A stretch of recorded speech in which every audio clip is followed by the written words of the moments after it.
Hey, I have a new business idea that will make us money. Millions. A lot of millions of money, Papa. Let's go there. Make sure your voice is loud. I tell you, this is a good business. That for serious. I will call anywhere. Confirm. You see, one more chance. You see, don't come inside this box. You see, one more chance. You see, come in. What are you guys doing here? Okay, we have a staff for enter. I'm coming. We'll give you staff discount. What are you doing here? What do you do? What does it look like we are doing? We are businessmen. This is business. Business. Okay, sir. I need to see your license and registration, please. Officer, can somebody play with you again? Don't worry. Okay, we come and talk to this officer. Your license and registration, sir. Talk to him.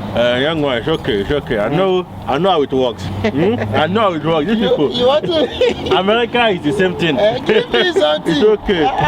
We've made some money today. Manage this one. What are you trying to do? Manage this one. Manage it for officer. This is not bribe. This is just happy weekend. It is happy weekend, sir. Are you guys here legally? What's wrong with you? I've been in this country for 13 years. Nobody has ever asked me all this nonsense questions. I need to see an ID, please. Some form of identity. ID? What is that? Identification with your pictures on it. Can you spell it? Okay, I think I'm going to have to call immigration. Immigration.